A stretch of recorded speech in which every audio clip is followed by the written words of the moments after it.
But I think then as we roll along, Bill now has a pickup and he drives around town, and you have the Citizens Band radio in your pickup, isn't that yes, right? So you sure. keep in touch. Used to use a lot.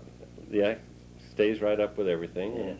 Yeah. And he has a wonderful daughter, I say, and his son. I think they come and check on you every day to see everything's going all right. Yeah. And oh yeah, I have dinner with him, one of them every night. every night, isn't that wonderful? It's been pretty good. Yes, you have wonderful children and grandchildren. You got a lot of grandchildren. I'm gaining weight. I gained more weight and I weigh more now than I did when I got out of the service, huh? out of the service. Yeah. Well, what else can we say, Bill? What else would you like to talk about? Oh. Like Willows. What was Willows really like when you were young? I mean, Willows? Oh, well, with no names on the streets. No there names was no on the street. sewer system. I remember when they started digging the first sewer here, and that was about 1906 or 8 along in there. none of the streets were paved. You didn't have, they were just gravel, weren't they? Yeah. Gravel, yeah, and the sprinkling wagon for the dust the in dust the summer. down. When the north wind blew here in Willows, there were no paved streets or roads anyplace. The north wind blew all the dust from Northern California down here. Down here, yeah. Another thing, Bill. Old man Potts, he ran for justice of the peace here, way back. And the next day after the election, he came downtown, and a friend met him and says, "How did you run, Potts?" He says, "I never knew there were so many liars in this town." There's another thing that just happened. We buried a man yesterday in Willows, Orrin Soth. Oh, yeah. Now, you probably remember, Bill, because the meat market was right almost there where that happened. Yeah, I saw it. Well, why don't you explain to us what happened? Might be interesting for history. He was on the police force, I think. Orrin Soth, yes. think. Yes, he was. He was an assistant policeman or something, and Dave Markham. Dave Markham was the chief of police, Uh-huh. and they were together, and this guy, they knew he was a little bit wacky, and they were riding around town watching for him, and he had a shotgun. Mm-hmm. So he carried a shotgun down to the main streets of town and parading around. So they were going to do something about that, and I saw Markham get out of the car where he was hiding behind a brick pile. Uh-huh. Up by Corson's garage, if you remember that. Yes, right across from the Barton Willows. Hotel there, Yeah, right in Willows that corner. Hotel. Yeah, and anyway, when Markham got out of the car, I saw him slump down into the gutter, and then he'd shot him. He'd shot him, and the fellow had a shotgun, didn't he? Yeah, He had a shotgun, yeah. he killed him, and he Yeah, ran around behind the car and shot through the rear window and Shot Orrin Soth in his on face, the side didn't of he? the face, yeah. But Orrin kept shooting, I think, didn't he? And I don't know. Yeah, I think he put some bullets in the fellow and But he didn't kill him. didn't kill him. No, no. And this was 1940. They I put him remember in the. asylum then. Yeah, they put it at Tascadero, I think they said, or Yeah. something like that. But pretty exciting for this. A little bit of the Old West happening. Well, yeah, I A remember shootout. when they got the first big fire engine here. We had 2 carts, with hoses on them. That you had to pump probably like that. Shoot a stream about from here out there, about Yeah. 15, 20 Not very feet. far, huh? No. Yeah. And, but anyway, they had this big fire engine, and in 1920, when the big fire of Willows, in July it was, Mm-hmm. I had just come home from fishing trip, and the rest of the town had gone to Scaloosa to play baseball. Mm-hmm. They followed the teams around those days. Yes, Willows playing Scaloosa. So there wasn't any firemen in town except the guy that was taking care of the They were all in engine. Calusa.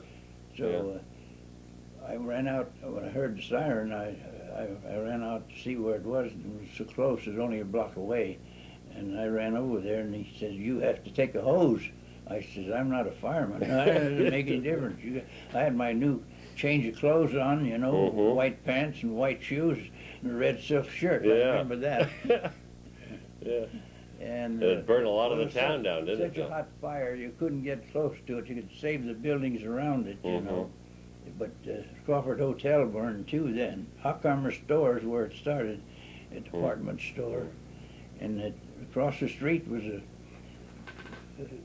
Crawford Hotel, and I remember in the summertime it had the windows open and it had lace curtains upstairs. You know, there was 2 or 3 stories, I forgot, and the heat from this fire just set those curtains on fire like that. So that burned too. Well, you've seen a lot of things, Bill. What, like an automobile? Your dad, what kind of an automobile did he have? His first automobile? The first one, 1910. What kind was it? Overland. Overland. 4-cylinder, 40 horsepower, and cost $1,700. Isn't that something? And it was a touring car and had side curtains on it, you know, and a gear shift. A lot of them had. And you had to crank it probably. Planetary transmissions. A lot of them did. And like but this was a regular gear shift. Gear shift, Yeah, so. And you'd probably had the job of cranking it. I was 15 years old, and I had the big job of running it too. Keeping it clean. Keeping it clean. Somebody went in the meat market one day and said to my dad, "You better go home and stop those kids from washing the car. They'll wash all the paint off."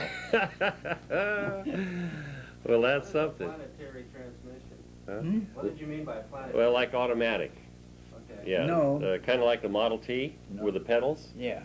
Yeah. Like a Model T. Yeah, it's not automatic, but the pedals. You know, the Model T had 3 pedals, right, Bill? Yeah. And most of them had 3 pedals. That's and right. You shifted it with your feet, and We bought a. I know that now. you know that now, yeah. And sometimes if it break down, I know they could repair it with bacon rind. Remember, they'd crawl into there, and I saw Jack Swinson do that one day. Did Put he? some bacon rind in there and put it back together, and it worked for a while, I guess. Yeah. I guess, yes. I delivered with one. My dad bought one for delivery service in the meat business, and it was $425, I think, when he bought it. Probably. And I peddled meat in town. Before that, it was a horse and wagon. Yeah. And we had delivery service, and I have had as many as 60 stops in one delivery sometimes. Isn't that something? On a Saturday, you know. People didn't have refrigerators, and some of them did for ice. Yeah, or ice boxes. Yeah. And I've got the story all about how ice was delivered into California from Nevada in the summertime by rail, and they cut it off of the lakes over there in 200-pound blocks of ice, and then they stored them in sawdust for the summer and shipped them out. Well, in 1898, the railroad went on strike, and my dad was in the meat business, and he used ice on top of the refrigerators, and they couldn't get any ice anymore, and he had a lot of meat, you know. Yes, yes. They located some in Sacramento, so he had it, bought it, and had it put on the ferry boat, and he came up to Butte City on the ferry boat in the summertime. On the Sacramento River. Yeah. And he went over with a team of horses to get it, and he was putting it all melted, and he got it. I bet it was, But yeah. The strike was over then right away. It wasn't on very long, and you could get ice again.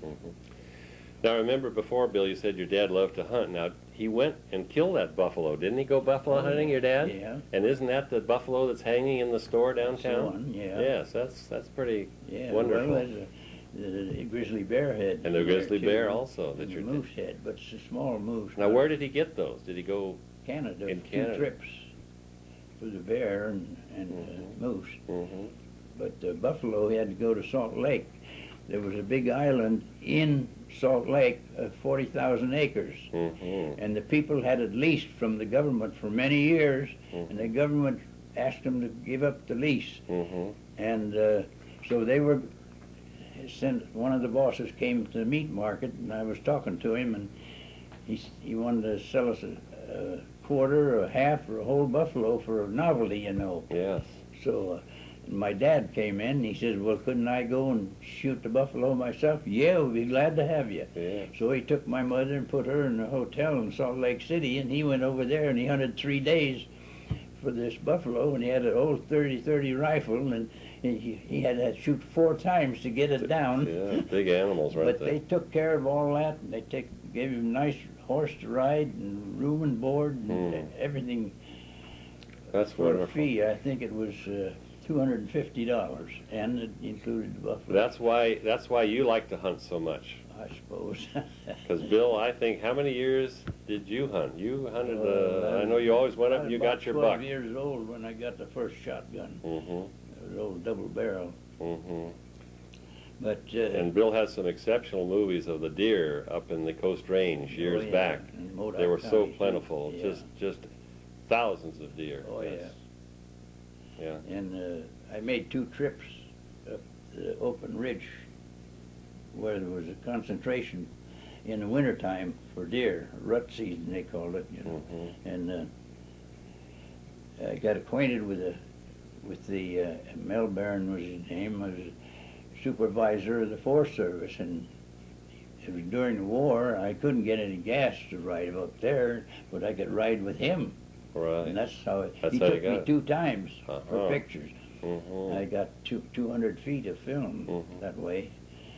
And color film didn't come in until 1938. So it was all black and white then? Before that. Before that. But I took these pictures in 1943. And I don't know how many deer I got in the pictures, but I got a lot of them. A lot of them. Yeah. Well, it must be kind of, I don't know the exact word to say, but when you were young, to see the forest, Mendocino National Forest, run by 1 or 2 or 3 people. I remember Mr. Derby.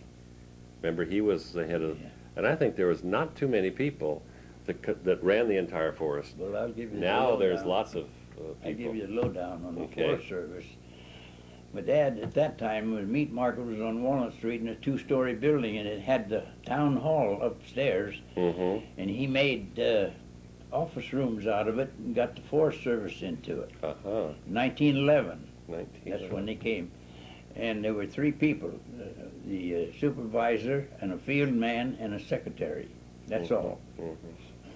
When they left, that they would burn the forest off. I remember when they would leave, they would light what was the trash that was on the ground. Yeah, and the forests were clean. The forests were just, well, I can remember when I was a little boy up at Logan. Now, if they catch fire, they can't stop them. No, they stopped burning in the 30s, and that's right. All the windfalls and all. But there was a lot of feeding them out. I remember our neighbors, the Logans, day after day, the cattle would come by and the sheep would come by, and they'd all spend the whole summer up in the mountains. That's right. Yeah. Yeah.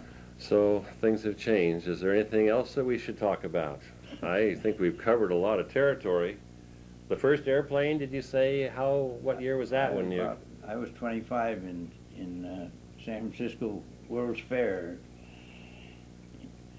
Leo Feeney and I stayed a week down there, and they had exhibitions, you know, of flyers. There was a stunt flyer down there. I can't think of it, Laley or something like that. A stunt flyer. Didn't he do aerobatics kind of in that? I don't remember. And he crashed I think he drowned it. He didn't get, but he couldn't get out of the wires or something like that. I didn't know. Jack Swinson told me the story, but they had. You saw a lot of airplanes later on, though. We used to have some big air shows, didn't we? Oh yes. Yes, indeed. And I think American Legion probably helped with that, didn't they, Bill? Yeah, I've got some pictures of that. Those early days with Jimmy Doolittle and Tex Rankin Rankin and all those. He did all of that stuff. All that stuff, yeah. Or we had a horse named Nellie, and we'd walk behind her. Oh, I see. I don't know whether it was legal or not. No, maybe not. But it was earlier. Yes, it was earlier. Some of them would even make a cow, wouldn't they, out of kind of a framework and get inside. I saw one of those. Yeah. They walk out like they had a paper mache. My dad said there was in Butte City there was a hotel in the old days, and after the salesman from San Francisco or Sacramento used to stop there in the hotel, and then after dinner that night they'd go to the saloon and play cards, you know. And this salesman came in and he was sit down and was playing cards there with them, and he says, boy, I sure had a good day of shooting. And I think the limit of ducks was 60 those days. And he said how many ducks he'd killed. And another man playing cards says, say, do you know who you're talking to? No. Well, he says, I'm a game warden. Well, he says, you know who you're talking to? And he says, I'm the biggest liar in the county. That's good, Bill. That's good, Bill. Yeah, we were just talking a little bit before about it comes to mind when we're talking about the American Legion, the service, about this fellow that didn't want to be drafted in the military. Yeah. So he had all of his teeth pulled. Yeah. And so then he went down to take his physical exam and he flunked it because he had flat feet. That's just one of our old stories. Yeah, they didn't. But the hunting bill was very important in those days because when it was legal to market hunt, Yeah. it was an income. Yeah, they took a lot of guys. They took. We had a cook that was lame in one leg, but they made a cook out of him. Mm-hmm. See? Mm-hmm. Yeah, and they saved the feathers. I remember they just saved the down, make comforters out of it, and so forth. And oh yeah. and you can probably remember when they started cracking down on it, and they arrested quite a few fellows here. And all at once they were in San Quentin. They didn't mince about it. They had the federal government out here. Yes. But the way our neighbors had a 4-barrel shotgun. I think it was 10 gauge. And Joe Spooner. He welded the 2 barrels on top of the other. Yeah, and it really kicked. And 10 gauge. 10 gauge, yeah. There was a wango. And then I talked to Tom Ajax one time. He was shooting for the market. He had a crew, and he said they killed 300 geese that day. Yeah. Shipped out. I think they got 25 cents a piece for them in San Francisco. Mm-hmm. Aliens and Asians and all those people bought this. They loved it. Bought the game. It wasn't very good to eat anyway. We couldn't eat them here. The only ones we could eat would be the mallards or sprigs. Sprigs, yeah. And because they were puddle ducks. And you can remember, Bill, when you didn't shoot any white geese. Oh no, you wouldn't be caught dead with the white. They were goose. terrible. Now, yeah, we've lived through a lot of things. Speckled breasts, they were the best. They were the best, yeah. They were very tasty, yeah. Yeah. But that era's past too now, and I think the more people we have, it's going to be hard. See, the Spalding Ranch, that was private land. Yes. And that's a game refuge now. Yeah, I think there's Sacramento Valley Game Reserve, yeah. Yeah. It's federal. It's a federal reserve. It was the best place to go for ducks and geese. We used to hunt the sloughs for ducks. They were the best ducks, the mallards and the sprigs and there's some others, what I forgot, can't remember. Well, and the teal, those little teals, they were tasty. Yeah. Now, I remember, Bill, the Spalding, that was the family that had the sporting goods, wasn't it? The Spaldings with the mitts and the baseballs. They owned that property and sold it to the government. They lived in Honolulu. Yes, yeah, they were the sportsmen. Yeah, and they were here one And then week. you can probably remember when the CCC, the Conservation Corps, was stationed at that refuge during the Depression. That's right. Yeah, they'd walk to town and Spalding's, one of the Spalding gentlemen asked the caretaker of the Spalding Ranch when they were over here on a visit, where you got that bacon? And he says, up here in the meat market. Well, he says, you get me a side or two. I want to take it back to Hawaii. That's the best bacon I've ever eaten. Got it from my dad. Then, after they went back, they ordered bacon from my dad, 6 sides at a time, to ship over to Honolulu. Ship over to Honolulu. Well, they had a great butcher shop, and they smoked a lot of meat. You smoked a lot of meat. You made a lot of sausage. There was the Germans, you called it Metwurst, is that right? Yes, German sausage. German sausage. We make that in the wintertime. In the wintertime. We made 1,500 pounds of that one winter, I remember. Imagine that. Yeah. And really, just salt and pepper and pork sausage. There were a lot of people, German people living up in the Artois area then in those days. And they all had the money. Yeah. I said to my friends, some of them, I said, you don't see any Germans on welfare, do you? They're just too busy working, Bill. Yep, Yeah. Too busy working. And, And Bill's sons were both in the military in World War II. They were both your boys were in the Coast Guard. The Coast Guard, yes. So they've served their country well, and my son-in-law Ray Rumiano, he died after he got out. Ray was in the Army in World War II. Yeah. Well, we've had a lot of veterans in Willows who went off to service. Some came home and some didn't. But what can I say anymore? I can remember some part of a song we used to sing when we were marching in the boot camp. Lulu was arrested. $10 was her fine. Kept cadence with that, huh? I got the rest of it, but it's not fit to They publish. can't publish it. Yeah, it's a little off color. A little off color. Yeah. It's kind of cute, huh? You can imagine, all right. Yeah, the boys, it's pretty, sometimes the cadence. Well, over in England, when we were in that training, our commanding officer was a civilian before the war. And he's a pretty nice man, and we liked him. But anyway, in England, he had some friends that he knew not too far from our camp, you know. I don't know how he happened to know them, but he took them out there to us for to show these people what the American soldiers looked like. And I was one, and there were 6 of us, and we were all the ones that had our uniforms in good shape and our shoes shined, you know. So he didn't want to make a good impression on these people. And so we spent the afternoon up there on that ranch. Estate wasn't a ranch, a big estate, big one. And that's where I heard my first cuckoo bird. But anyway, they had a treasure hunt for us, you know, and then they fed us strawberries with no sugar, no cream on them, just plain strawberries, and cookies with no sugar in it, because it was all rationed over there, you see. Yeah.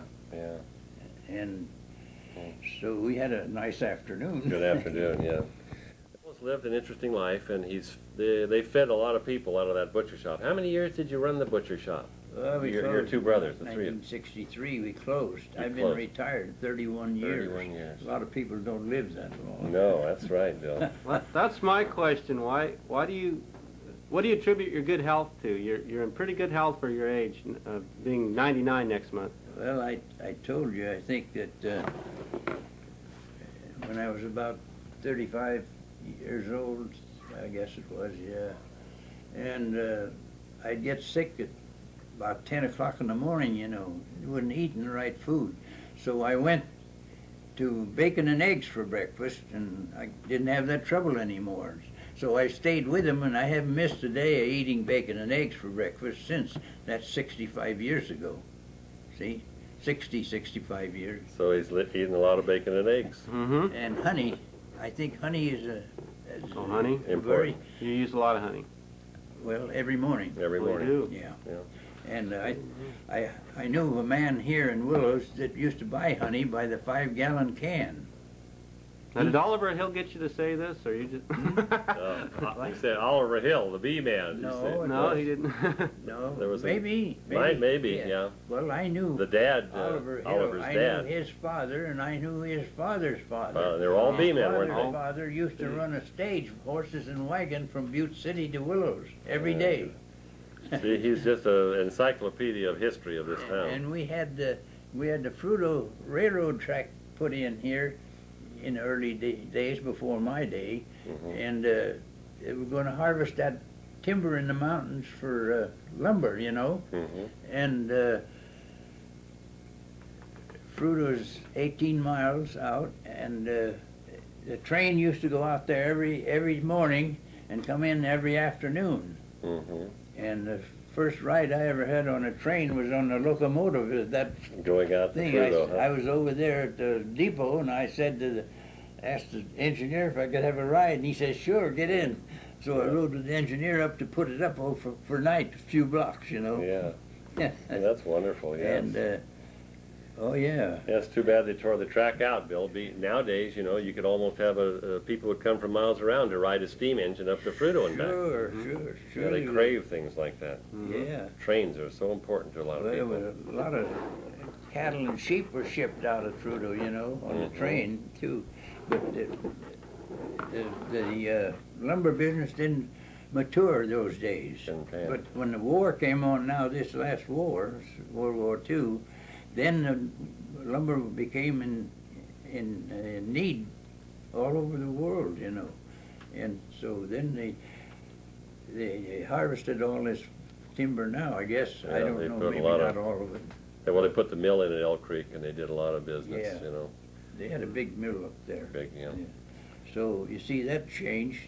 But this, I'll tell you a story about this man. You might want to hear. This engineer, his name was Frisbee. He had 2 sons, I remember. Okay. And the engine burned mill blocks, you know. Uh-huh. They're about that big. There's a different size. They didn't have coal here, you know. And didn't use oil in the engine either. No. Well, anyway, this engineer would go out there every morning to Fruto, and people from the hills, Stony Ford and Elk Creek and Newville, would come into Fruto and put the teams in the livery stable and come to Willows on the train to do their business and stay Isn't overnight here isn't and that go back something? the next day. Stay overnight in Willows and go back the next day to Fruto That's right. and shop here. But this engineer, he was a drinking man. After he came in off the trip in the afternoon, he got here about 4 o'clock, I think. He go to the saloon, get a drink, and he says, he told him in there, he says, somebody's not going to have any milk tonight. The cow was on the track up here in north of town, and hit the cow. Uh-oh. So no, that cow was So not that going to was- be milked I had a anymore. big laugh over that. So when he went home, it was his own cow. Oh my gosh, it's so